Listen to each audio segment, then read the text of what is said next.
Hey everybody, how's it going today? I'm glad that you're all happy and fine and you're sitting down and watching this video. A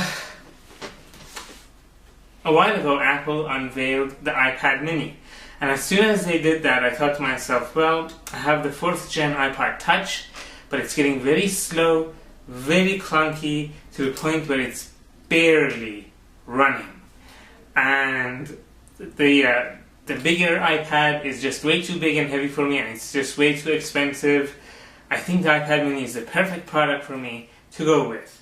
So, as soon as I could, I ordered the black 32GB iPad mini, which I have right here in my hand. And it's been about 2 weeks or so since I've been using it every single day, and I have a good enough feel for it so I can give you a thorough review of the iPad mini.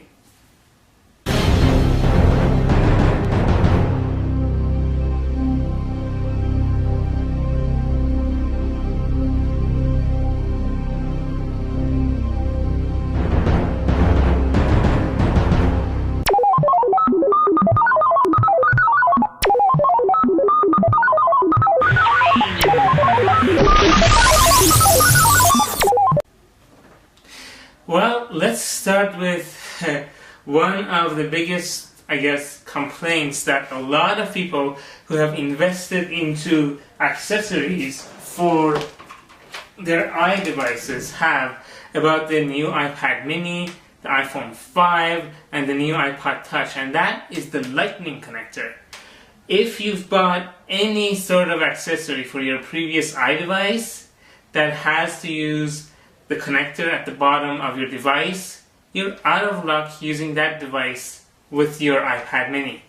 Because Apple changed it to the Lightning connector, this tiny connection here. No more 30-pin connectors.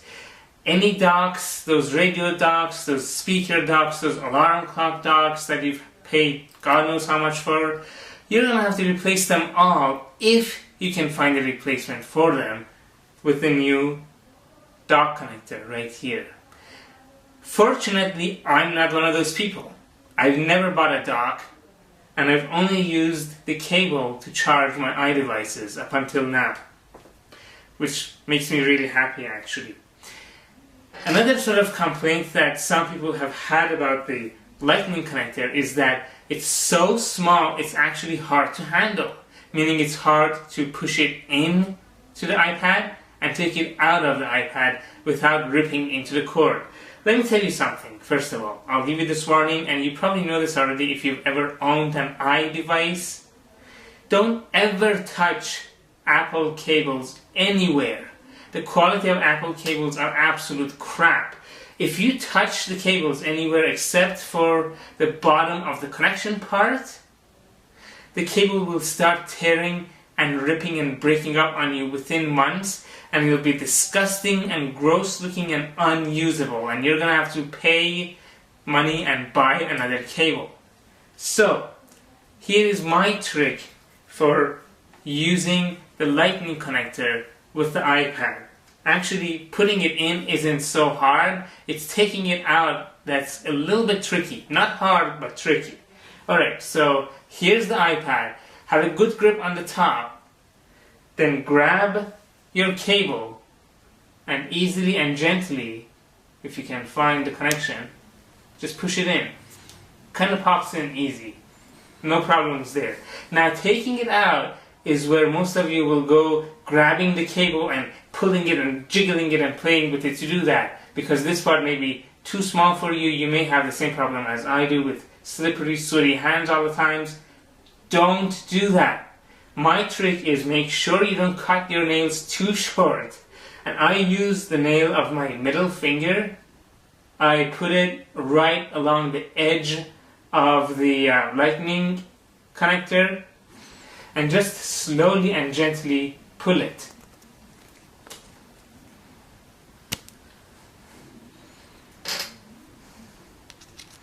A little bit tricky, not too hard to deal with. Now I have the black iPad mini, and I don't know if the same applies to the white iPad mini, But the back of this is a huge smudge problem, okay? I don't really care about it that much as long as it doesn't scratch, and I don't see any scratches on mine. But it's definitely a magnet for fingerprints and smudges. Now, let me tell you this. Coming from an iPod Touch 4th generation, this is definitely not as bad as the back of the iPod Touch 4th generation, which we all know was a horrible looking aluminum backing, which was just prone to scratches and dents and nicks and fingerprints, and it was disgusting. This is not as bad, but still you can see a lot of fingerprints and smudges on the back. Now let's do a little bit of a size comparison between the iPad mini and my other 7-inch tablet. Keep in mind, the iPad mini isn't really a 7-inch tablet, it's a 7.8 inches, which is almost 8-inch tablet, but they market it as a 7.8-inch tablet with the Acer Iconia A100. Now, when you put the Acer Iconia A100 on top of the iPad mini, you notice that the iPad mini is slightly wider and slightly taller than the 7-inch Acer Iconia A100. And when you do a thickness comparison, you also notice that the iPad mini is a lot thinner than the Acer Iconia A100. Now that's because Apple has done away with connectivity ports for tablets, okay? Unlike my Android tablet, which has all these different connectivity ports. But I mean, let's really think about it and be honest. You people that have Android and PC tablets, do you really use those connectivity ports, and how often do you use those ports anyways? I have never ever used a single one of these ports on the Acer Iconia A100 tablet. And the iPad mini is actually very lightweight. This thing is so comfortable to hold. I was FaceTiming with a friend of mine, and I was holding this for about half an hour with one hand like this, without even realizing I was holding something in my right hand. That's how lightweight this thing is. It's amazing. It's very portable and awesome to use just because of the lightweight.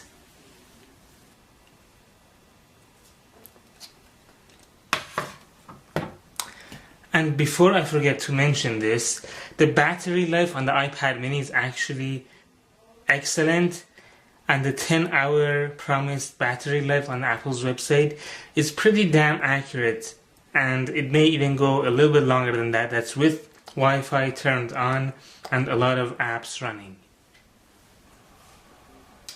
Now the screen resolution, a lot of people are complaining, why isn't it a Retina display? Personally, I don't know what the reason was. Maybe Apple wanted to hold back and have an update for next year and say, ooh, we have the Retina display now, or maybe they just couldn't make a Retina display this size for a cheap price yet. I don't know. But the resolution is 1024 by 768, and I'll be honest, there's a few times where I'm like totally deeply staring at the screen and I notice the pixels, but that's when I'm pretty much in a coma state, staring and wandering into nothingness, and then I notice the pixels. Otherwise, it's a beautiful, bright screen. I don't see the pixels whatsoever when I'm playing games or when I'm doing anything else on the iPad, so it's perfect for me. The performance, this has the A5 chip in it, same as the iPad 2. I haven't noticed any lagging, any problems with the performance, especially when I'm doing intensive work like playing graphic intensive games on this. There's absolutely nothing that would hold you back and make you think, oh man, this iPad is using something that's 2 generations old for its chip. No, the A5 chip is doing marvelously in the iPad mini. The speakers. The iPad has now, for the first time, stereo speakers, and let me tell you, boy, these speakers are loud and clear. I'm guessing not perfect for audiophiles and people who are really into listening to music, but for casual listening, for watching a video, for video calling, it's awesome and it's clear and loud as you would want it to be. 2 thumbs up for the stereo speakers on the iPad mini. Okay. Well, I have recorded a test video, and I've snapped a few test pictures, all interior, keep in mind, because outside is way too cold and I'm not about to take this iPad outside in this cold weather and risk having moisture in the iPad to ruin it.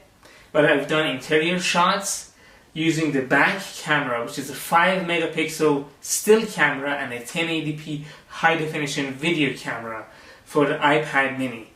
We're going to take a look at those and come back.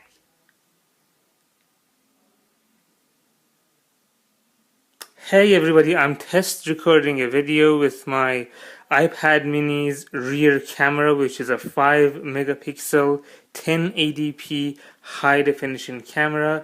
Of course, indoors in my room, it's way too cold outside to take the iPad out, and I don't want to risk getting frost and moisture all over my iPad and ruining it. So let's just see what the quality of the recorded audio and video is like using the iPad indoors. Oh, there I am. Hi.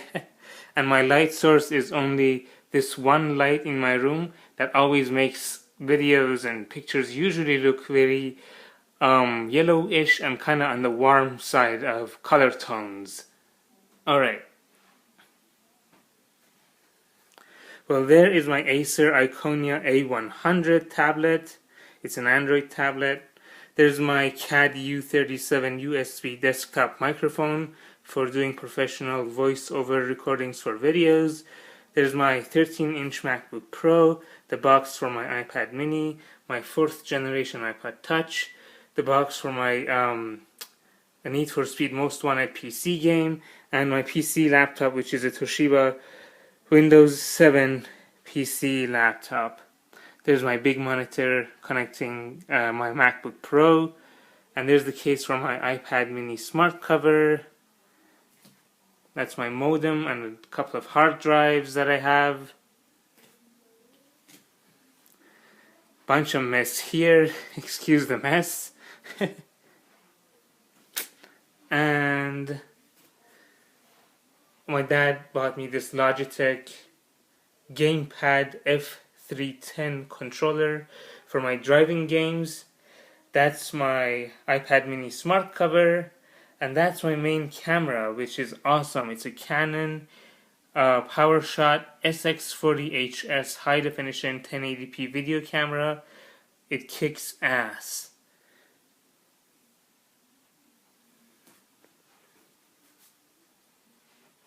Well, that's about it. This is all I have for the test video recording with the rear view camera of the iPad mini. Again, it's a 5 megapixel 1080p high definition video camera.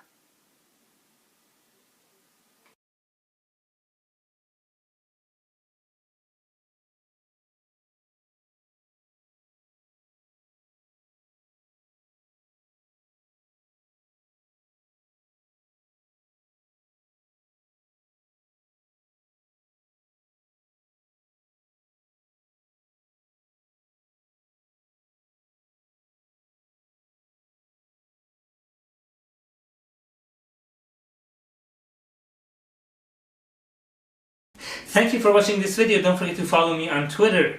It's twitter.com/DGtronic. Subscribe to this YouTube channel right here on youtube.com/DGtronic. Leave me comments, leave me feedback, tell me what you like, what you don't like. Give me some suggestions on what you would like to see in future videos. I will see you in the next video.